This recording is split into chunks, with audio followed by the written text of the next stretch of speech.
Así como hay una responsabilidad, dedicamos bien la historia de la interconsulta, quien la resuelve también tiene que hacer su propia anamnesis, su propio examen físico, su propio comentario y valoración de los exámenes que tiene.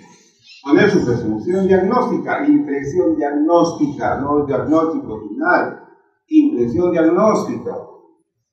Es la hipótesis diagnóstica, porque los diagnósticos van cambiando, son dinámicos.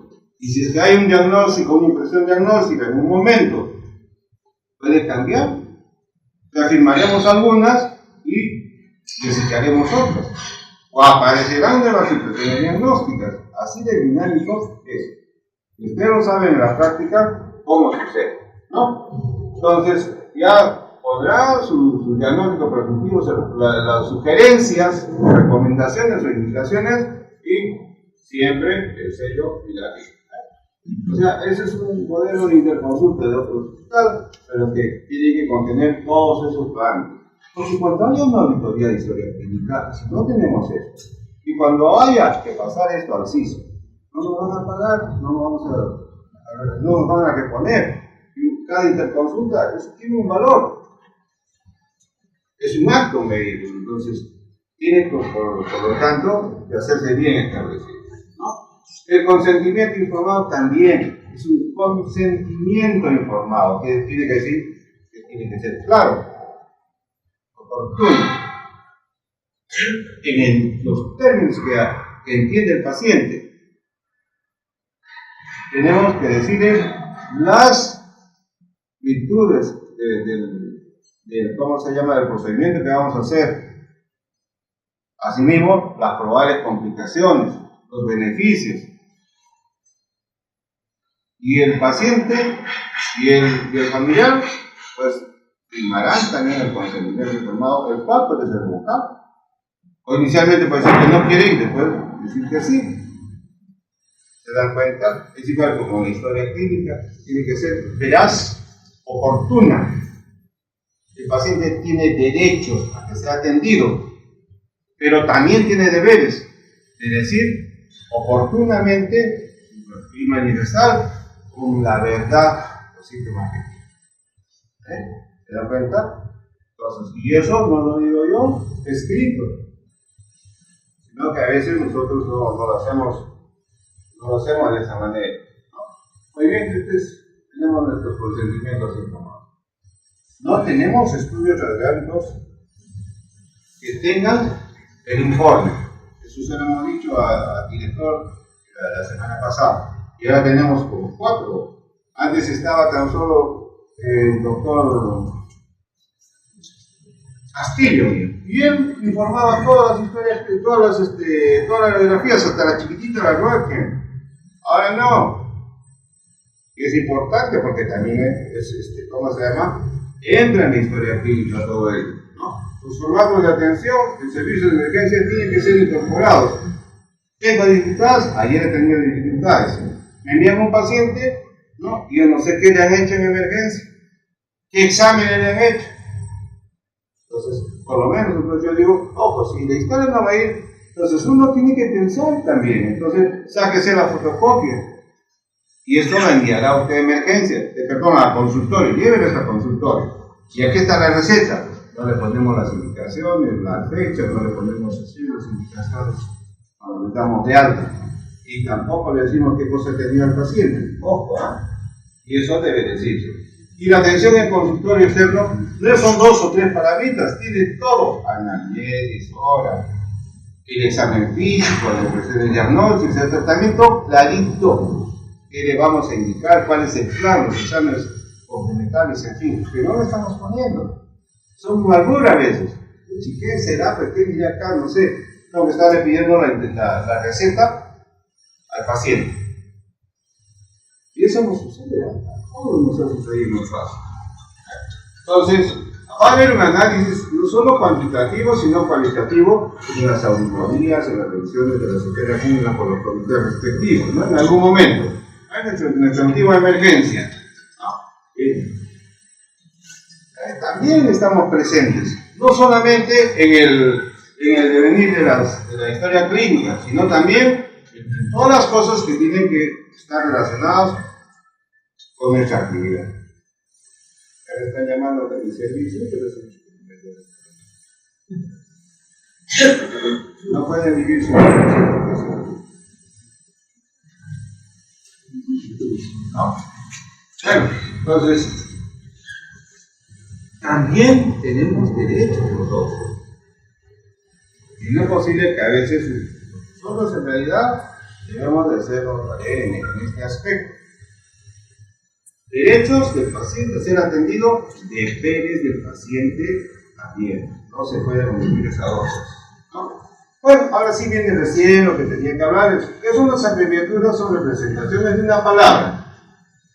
De palabras de una frase con alguna de sus letras. Por ejemplo, servicio de pediatría, servicio de CID, que mañana pude ver, las siglas y los acrónimos. Las siglas son palabras formadas por el conjunto de letras iniciales de una expresión compleja, ¿cierto? Por ejemplo, ¿no? Por ejemplo, puede ser UCI, por ejemplo, puede ser en fin.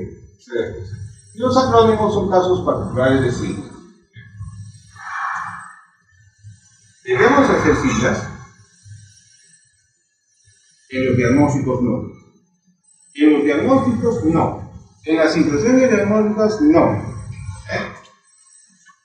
Todas las anotaciones deben ser objetivas, legibles sin enmendaduras. Y solo las abreviaturas o siglas se deben usar las que figuren en la lista de abreviaturas de la norma técnica de salud. Y estuve buscando en esta norma, no hay siglas. No hay siglas, ¿verdad? ¿No? Y en ningún caso, ahí está, se permiten en el diagnóstico. Una letra, ¿no? Esta no sé qué, parece amplia especialidad, alta posible, y pero no sé qué. ¿Se dan cuenta? ¿No? Son 1, 2, 3, 4, 5 letras, 5 líneas, ¿no? Y acá recibe, aquí sí puede decir, no sé qué. Bueno, igual acá, miren ustedes, insuficiencia venosa, hipertensión, aquí, HCP no sé qué será, no sé qué será. Descartar, insuficiencia cardíaca conjuntiva, y acá, descartar parece que fue una glomerulopatía. No sé, cuando hicimos en el colegio, ortografía, caligrafía y todo lo que quieran, ¿qué pasa? La M era así, yo me acuerdo, o sea, con su jorobita para arriba, hacen la jorobita para abajo y nos jorobaron la vida. Porque no la entendemos, porque se juntan las M's con las U's, y aparte no llegamos a redondear bien la O, la A, la dejamos a media canita por ahí y al final le hacemos una rayita. Pues entonces cayó abajo. ¿No? Miren, ustedes no. He sacado un ejemplo, ya no quise sacarlo. Bueno, ya el emperador Justiniano la prohibió, porque le creaban dificultades. Y también el rey Felipe, ¿no? La prohibió en 1304 para que no se crearan los materiales y cualquier documentos, porque daban lugar a confusión, a mala interpretación de los textos, ¿no? Entonces, las abreviaturas deben ser eficaces, no son libres, están limitadas a ciertos contextos, están sometidos a reglas. Están sometidos también a consensos. Entonces, cirugía se puede apuntar y decir, ¿no? Nosotros en los servicios, estas van a ser las siglas universales. ¿Listo? ¿Ok? Pero ¿qué sucede después? ¿No? Si no son reconocidas de manera oficial, ¿no? Tienen ustedes algunas palabritas, ¿no? De siglas, los ejemplos, OMS, OPS, OEA, AAA. Sabemos, ¿no? Son las universales, ¿no? Entonces, bueno, esas no son abreviaturas, son bien. Las abreviaturas ahí no ya son. Entonces, nuestras historias pues tienen un idioma. Tienen un idioma, así es cierto. Y el uso y el abuso y el mal uso de las abreviaturas nos pueden crear problemas. El uso no adecuado de símbolos, siglas y acrónimos nos crean problemas. No deben plasmarse en las historias clínicas aquellas que no estén reconocidas de manera oficial, porque dificultan la lectura de otros especialistas. Oigan, sí, miren ustedes, Al respecto de las abreviaturas, de las siglas, se han publicado reflexiones, sugerencias, normas, anécdotas, etcétera, etcétera. Y es más, se han afinado nuevos neologismos, como acrónimo filia, acrónimo fobia, acrónimo manía, etcétera, etcétera. ¿Bien? Unas cosas trajeron a otras. Por ejemplo, Isaac y Hitler dicen ellos que la acrónimo filia es la infección epidémica y la plaga siniestra de la medicina moderna. Ya exageramos un poco después, ¿no? Chen decía que grupos que tienen el riesgo alto de poner acrónimos son los de UCI, los intensivistas, porque dentro de las unidades de cuidados intensivos opera claramente como una infección, ya le ponen ahí, como una infección adquirida en los hospitales, estos acrónimos. Las abreviaciones antiguas demuestran el grado bajo reconocimiento en un trabajo que hicieron Shepard y colaboradores, que los mismos pediatras no la reconocían. Menos todavía los otros especialistas de otros servicios. Miren ustedes, miren, ¿no? Los pediatras mismos reconocieron entre el 56 al 94 y otras especialidades entre el 31 al 63%. Otra anécdota que contaba, ¿no? Hay un geriatra que tenía que hablar sobre AIDS, SIDA. Vaya, los abuelitos les va a hablar sobre sí, los abuelitos se quedaron sorprendidos con la boca abierta, así como la máscara, porque ellos pensaban que les iban a hablar sobre las ayudas auditivas para caminar, etcétera, ¿no?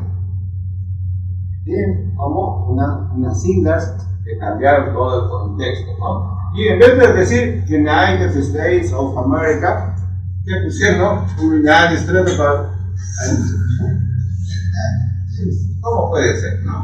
Entonces, para evitar errores en la administración de medicamentos, por ejemplo, hay que prohibir la U de las unidades, porque ponen una unidad y como esa U no va seguida de una U que no parece U, que parece O, que parece un 0, hoy le pusieron 10 unidades.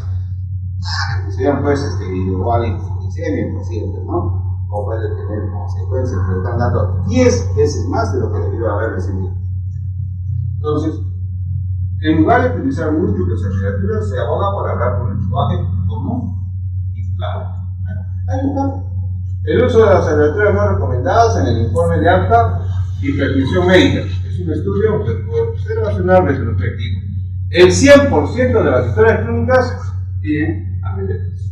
El 100%. ¿No? Y todas son diferentes, ¿no?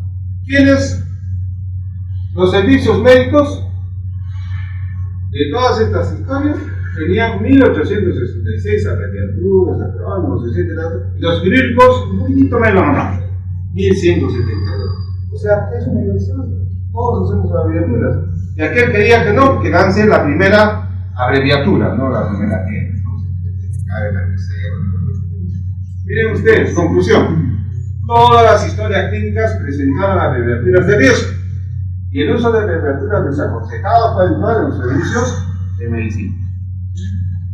Lo que les estaba diciendo al comienzo, para la comunicación científica y estudios también, la formación e información de pediatría.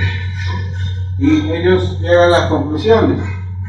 Todo lo que les he contado, muchas veces difíciles de recordar, no son de acuerdo, son tan complejas como esta, por ejemplo, ¿no? Que sea pregunta, etcétera, ¿no? ¿Se dan cuenta? Y son inteligibles.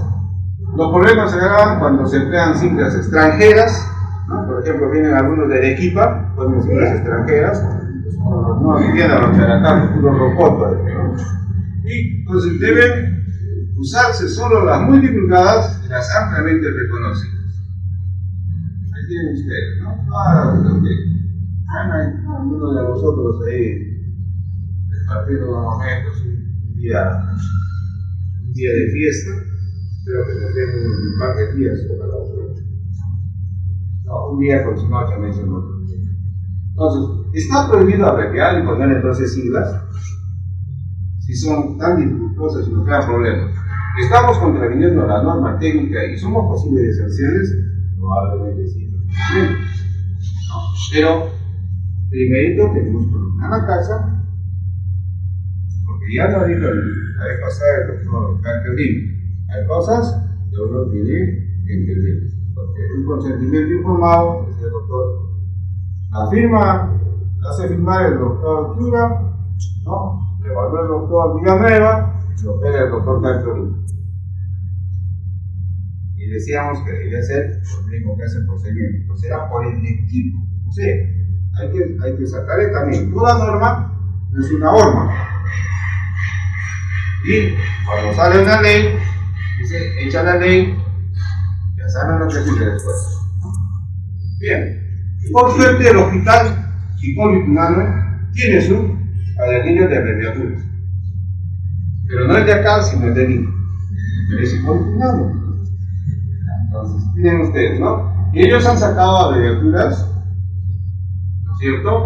Y las han presentado por consenso después de una rigurosa revisión, servicio por servicio, departamento a departamento y después a nivel del hospital.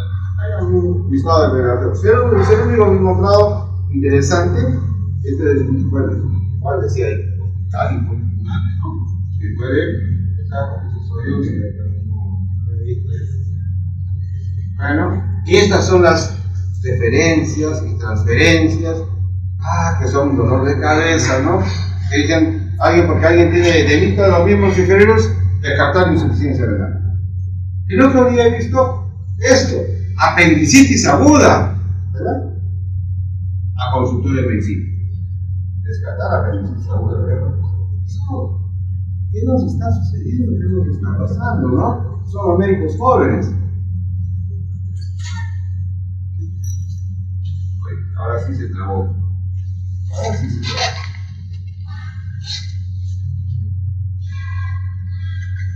Bien. Entonces, cuidado porque tenemos esa misión importante de reflexionar acerca de la historia clínica y crecerla cada vez. Si tienen alguna pregunta, si tienen algún comentario, estamos abiertos. El doctor de repente capta bien, pero podríamos ir por unas cosas importantísimas que puede repetirlas para los colegas porque bueno, la presentación me parece que es muy importante. Cómo se resume en que debemos trabajar como son y al final es exactamente lo que hagamos y se va a reflejar en un nivel de calidad. Lo que se quiere es trabajar con calidad. Eso se hace de valor, ¿no? Porque de ellos, ¿cómo estamos trabajando? Tiempo, ¿no? Tal vez algún comentario más, pero nos dice que las interconsultas no debemos repetirlas una y otra vez sobre lo mismo. Y yo creo que particularmente debe ser puede repetirse.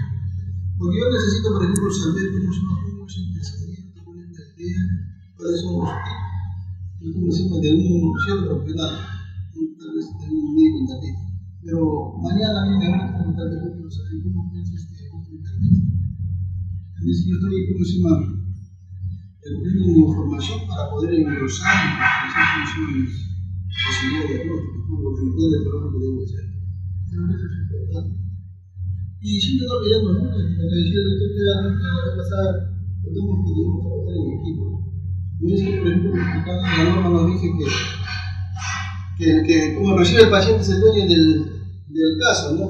Porque yo trabajo en turnos, yo me voy y viene es rotativo, tiene otro día y así sucesivamente. Entonces, lo que debemos es fortalecer el trabajo en equipo, un poco como hacemos de trabajar de forma corporativa, prácticamente todas las cosas que podemos hacer del servicio. Entonces, eso depende también cuánto nos reunimos en los servicios, cuánto conversamos, y ahí vamos a progresar. Porque si no nos reunimos en los servicios a conversar, a ponernos de acuerdo, pues también no vamos a progresar. Entonces, eso no va a Perfectamente, doctor. Gracias. Doctora Anita. No, quería aportar sobre las residencias. Nosotros tenemos problemas de traumatología porque hay demandas satisfechas. Pero sí, yo creo que los estupendos jóvenes o no he recibido una buena, no sé, una presentación, me mandan, por ejemplo, porque no saben definir qué pertenece a traumatología, qué a reuma y qué a neurología. Entonces, me quitan, por ejemplo, me dan una referencia que decía polimialgia, dolor de mano, entonces, digamos, creo que tenemos problemas con los médicos jóvenes, no sé en qué medida, como docentes, ellos pueden definir especialidades y saber a dónde tienen que referir. La idea también sería tomarse el seguro, ¿no? Que las referencias vayan primero haya un triaje, consultorio externo, y de ahí ellos definen si van a trauma, o psiquiatra. Pero sí que también he tenido casos de problemas. En este caso, esta parte lo hemos analizado nosotros también como familia de medicina. Y hemos quedado también en la conclusión que periferia tiene que trabajar mejor, que no está asumiendo sus responsabilidades, que ellos tienen que ser en realidad el verdadero pilar. Porque llega por ahí con un dolor en el costado derecho y de frente no pasa cirugía, pasa medicina. Y no le peinado, no le pidieron un examen mental, una ecografía, etcétera, etcétera, etcétera. Entonces, esa parte también hemos analizado, porque por eso es que hay una sobrecarga, un hacinamiento de cierta medida en los servicios de emergencia. Porque en emergencia deberíamos de recibir los pacientes que debemos de manejar. Y hay otras especialidades que no tenemos, también las hemos analizado, por ejemplo, nefrología. No tenemos nefrólogos. No tenemos para hacer hemodiálisis. ¿De dónde recibimos transferencias? De otros sitios. Si nosotros no tenemos que aportarle, que ofertarle al paciente. Eso es cierto, pero yo creo que en la medida que los estudiantes se van fortaleciendo, cuando llegan a la periferia parece que se diluyen, se dejan llevar por el ambiente. Yo creo que no. Los estudiantes, los médicos jóvenes, todo el mundo está constantemente en aprendizaje. Nosotros inicialmente aprendimos a aprender. Después, nosotros hemos aprendido a desaprender para volver a reaprender. Entonces es un constante. Todos los días estudiamos, leemos, revisamos la nueva tecnología, en fin. Entonces, yo creo que los estudiantes tienen que esforzarse también por ello, porque mucho depende del estudiante, de uno mismo. Nosotros solamente ayudamos al comienzo y le damos un empujoncito. La ayuda que le damos nosotros, los médicos, los docentes, para que ellos, es como yo digo siempre, es como auto que tiene la batería baja todavía, entonces le empujamos y ¿qué pasa? Entonces solito tiene una chance. Entonces las responsabilidades no tan solo son de nosotros, sino también mucho de los estudiantes.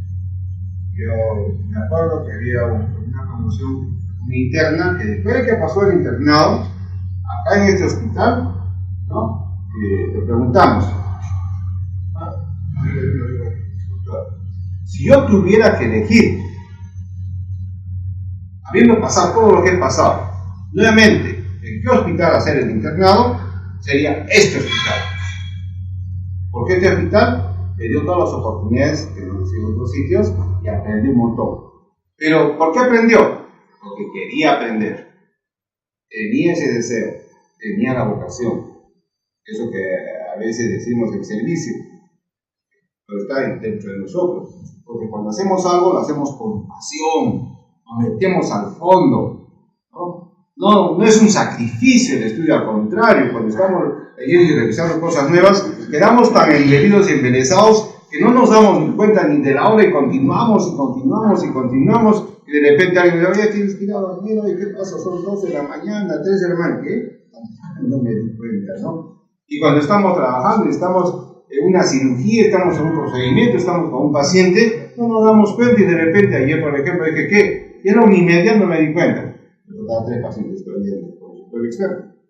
No nos sucede a nosotros. Pero la parte administrativa, esa parte no la comprende. Porque si te pasaste de la media hora, te descuentan. ¿Qué pasó? Oye, ¿a dónde estamos llegando? Es un llamado de atención también a la parte administrativa. Nosotros no tenemos hora de salida. No podemos quedar más allá del tiempo. Ya sabemos que no vamos a ser reconocidos, que no nos van a poner un pedestal, que no van a poner y que de repente mañana tarde, quizás sí nos acordemos nosotros, pero otros no nos recordarán. Sí, doctor Francisco. Una observación con respecto a, o sea, me parece que la norma realmente ahí, con esa observación que usted hizo, que no ha llegado con una lista de abreviaturas oficiales, pues me parece un gravísimo error de una norma técnica emitida por el Estado, ¿no? La cual pienso yo que debió haberse hecho la observación correspondiente a los niveles que correspondan para aclarar bien ese punto, ¿no? Por otro lado, a mí me parece que si no tenemos una visión, si no tenemos una decisión, digamos, clara de a dónde queremos llegar con la historia clínica en este hospital, la exposición, doctor, va a quedar como una buena recomendación a un auditorio con poco quórum. Si es que ahora no tenemos alguna decisión con respecto a lo que se va a hacer, con respecto a las abreviaturas, o qué sanciones o qué acciones directas se van a tomar con los que no cumplan con esto, quedamos en nada. Lo que sí he visto yo en este hospital es que, o sea, hay un claro rechazo a la autoridad. Y para eso se debieran haber tomado otras medidas, o se debieran tomar otras medidas, doctor. Porque estamos quedando siempre en esto, en recomendaciones, en tratar de poner en puesta en marcha las normativas iniciadas por el Estado o lanzadas por el Estado, por el Ministerio de Salud, pero sin un norte, sin una orientación fija. Nosotros debiéramos darle la figura que finalmente va a quedar en este hospital, ¿no? Teniendo en cuenta todo lo que se nos viene, ¿no?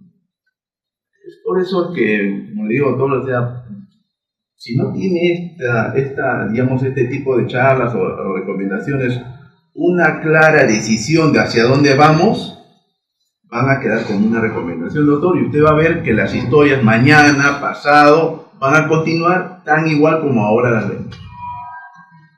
Yo creo que ahora sí, como se dice, es responsabilidad de la dirección de formar su comité de historia clínica. Para comenzar, porque si no, ¿quién la va a dirigir? ¿Quién la va a dirigir? Pero también hay otra parte, que tampoco estamos tan involucrados en el quehacer. No queremos aceptar responsabilidades. Todo el mundo, eso sí, somos buenos para reclamar. Sabemos, cuando estamos abajo, pero cuando estamos arriba, que miramos todo el horizonte, nos damos cuenta de que a veces nos quedamos nosotros, los jefes de departamento, de servicio, sin piso y sin techo. Y se quedan solos en medio. Porque no tenemos a veces ni el apoyo de abajo, ni el apoyo de arriba. Tenemos que cambiar, ¿sí? No somos nosotros al cambio. Ahora somos medios, somos otros niveles. Tenemos una capacidad de evaluación que la más grande y nos hace ver todo el panorama. Gracias a Dios hemos sido entrenados para eso. Y creo que simplemente yo creo que llegando poco a poco, y como dice usted, hay que ordenar. Yo creo que el orden será comenzando con informar las condiciones de los vecinos. Doctor, yo sigo convencido de que los responsables de los médicos en sí son los asistentes. Ellos dependen de los asistentes, por lo menos en el momento que están ocupando el médico, ¿no? Sí, hay un comité de historia clínica que el doctor está privado. Pero haga lo que haga ese comité, si los asistentes no colaboran con ellos, esto va a seguir. Esto va a seguir igual. Le digo, yo en realidad a veces he dado sugerencias, ¿no?, a colegas, a todos, para que, por ejemplo, hagan un buen consentimiento. unas horas antes de programar al paciente hacer operaciones, veo su firme y sello, no está su nombre, no está la fecha, no está la operación que se va a hacer. Entonces, es una cosa pues, que si yo no me doy cuenta o otros colegas no se dan cuenta, va a hacer la operación y lo rechaza. Y aquí la falla. Tira la bola al interno, al residente y el asistente que. Entonces yo creo que tenemos que programar a todos. Ahora, si no, en respuesta a lo que dice el doctor, no hay una relación de los beneficios que debemos explicar. Entonces, si no hay esa relación, hagamos lo que dice la norma y escribamos todo. Preguntamos, hasta que salga, ¿no? Total, no vas a perder nada, tampoco vas a perder tiempo, no vas a tener un perder tiempo. Sí, doctor. Igual manera, la reunión anterior de la función de las asignaturas, ¿no? Si lo que dice usted ha mencionado, ha buscado y no se ha encontrado, yo no tengo tampoco conocimiento de que hay abreviaciones del Ministerio de Salud, no del hospital, que nos permitan hacer, vamos a decir, una historia clínica de ese tipo. Mientras no haya, yo creo que en vez de regular el estado general, como RG, o tendré que poner pues el término como debe ser, universidad, tendré que ponerle pues en vez de MD, muy universidad. Tenemos que alargar toda la historia, ¿no? Con palabras completas, mientras no haya eso. Porque es cierto, o sea, ahí estamos ante el ojo pues de lo que es, vamos a decir, las cuestiones legales. Y ellos no van a entender eso, pues no, qué significa eso, qué significa lo otro. Entonces tenemos que, al menos yo estoy haciendo desde ya que cuando comunicaron esto, yo estoy poniendo completamente las historias significativas. Entonces se tendrá que tener un montón de tiempo. En relación al consentimiento informado, los que han tenido en juicio, por ejemplo, problemas con los pacientes, o que hubo, con los casos que hubo, a veces ese consentimiento no se toma en cuenta, no es válido. Lo que debía valerse, porque ahí vamos a decir, se está mencionando las comunicaciones, están vendiendo los procedimientos que debían ser, están aceptando los pacientes o los familiares.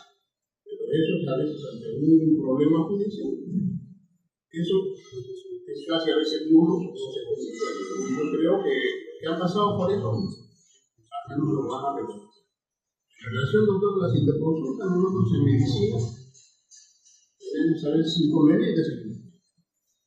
Hay alguien que se atreve a poner, vamos a decir, hacer una consulta, así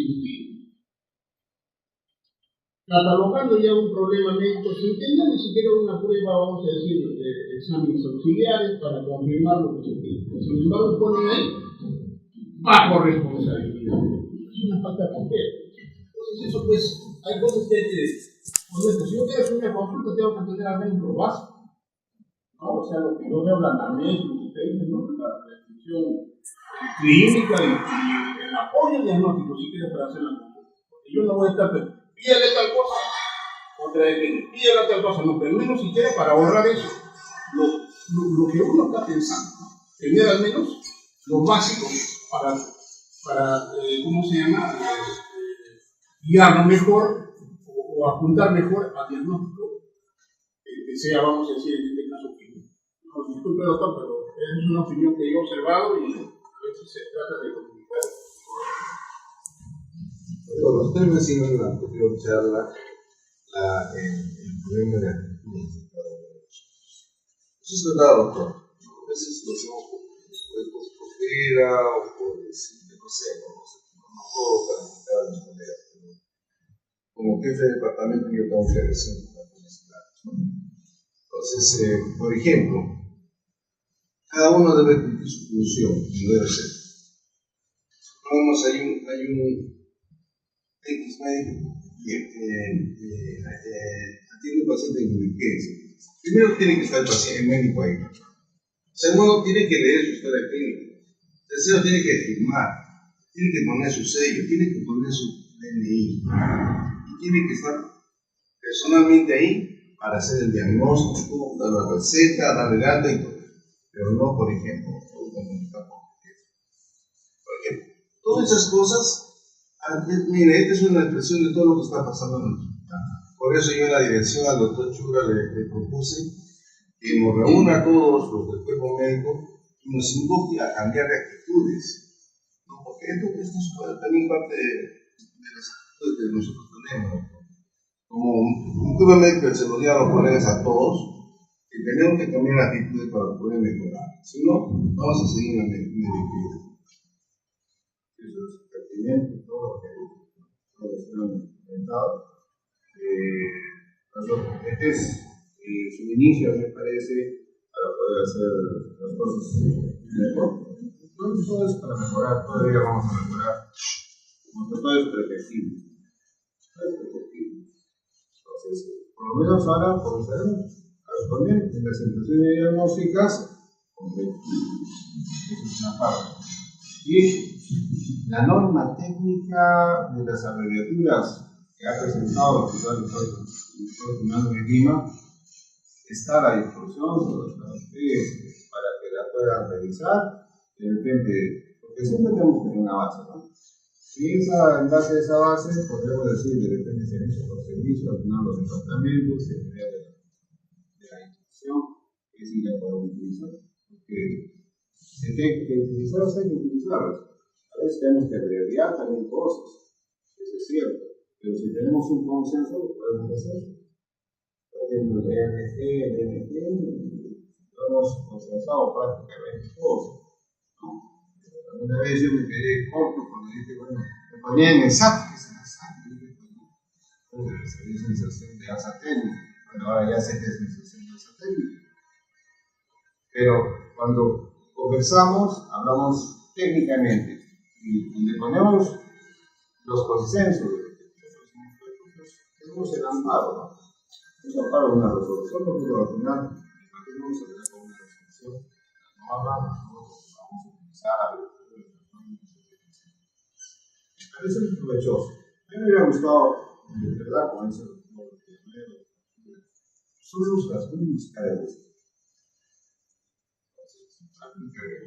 Entonces, me parece interesante. Todos los cirujanos. Yo he venido porque dije, voy a estar con todos los cirujanos. Entonces, ese compromiso con cómo se llama, con Juan, para que haga la respectiva difusión. Marketing. Y marketing, difusión. Eso tiene que ser así. Bueno, muchas gracias. Gracias, Miguel, por